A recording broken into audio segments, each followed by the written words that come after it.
শুভ সকাল বন্ধুরা, দেখুন আমার বাগানে কি অবস্থা। বৃষ্টিতে এক হাঁটু জল, আমার ঘরেও জল ঢুকে গেছে।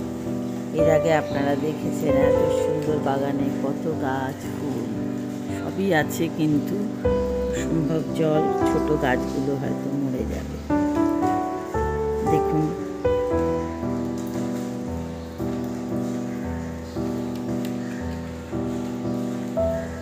খুব দ্রুত জল বাড়ছে আমাদের, কিন্তু এই রাস্তাটায় জল ওঠে না, খুব দ্রুত জল বাড়ছে।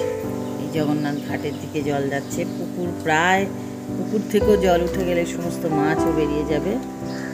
আর এই যে দেখছেন বিড়ালটাকে দেখছেন, ও একদম ভিজে গেছে। ওর 3টে বাচ্চা দিয়েছিল আমাদের গ্যারেজে, ভীষণ কাঁদছিল। সকালে ওদের কান্নাতে ঘুম ভেঙে গেছে, আর ওরা যে বাড়ি সেখান থেকে এসে 2টো বাচ্চাকে রেস্কিউ করে নিয়ে গেছে। আর এই বিড়ালটা পুরো ভেজা, ও কি আর সন্তানদের ছেড়ে যায় বলুন? কি অবস্থা দেখুন। জগন্নাথ ঘাটের দিকে একদম থই থই জল, বুঝেছেন?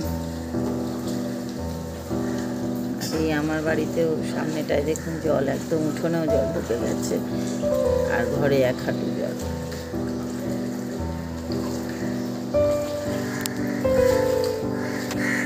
এই হচ্ছে জগন্নাথ মন্দির। দেখুন গরুরের স্তম্ভ দেখতে পাচ্ছেন। জগন্নাথ মন্দিরের ভিতরে এখনো জল ঢোকেনি, কিন্তু জগন্নাথ মন্দিরের এই সামনেটা অনেক উঁচু, কিন্তু তাতেও দেখুন 1 হাঁটু জল। এখন বেরোনোই খুব কষ্টকর হয়ে যাচ্ছে, সাংঘাতিক অবস্থা হয়েছে। এবং জল কিন্তু হুড়ুর করে বাড়ছে,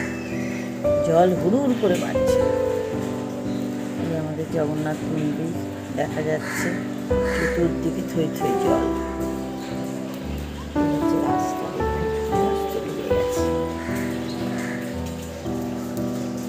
আমাদের বাড়ির এই পাশেও অনেক জল, পাশে ঘুরতে।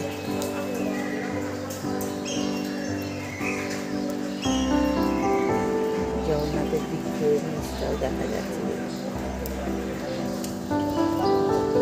অসম্ভব কষ্ট হচ্ছে জানেন, এত জল চতুর্দিকে, কত মানুষের কত কষ্ট হচ্ছে। আমাদের দোতলা বাড়ি, 1তলায় সমস্ত জিনিসপত্রে একেবারে জল উঠে গেছে, কিছুই আমরা সরাতে পারি না। কোথায় বা সরাবো বলুন তো? কোথায় সরাবো? বড় বড় সোফা কোথায় সরাবো?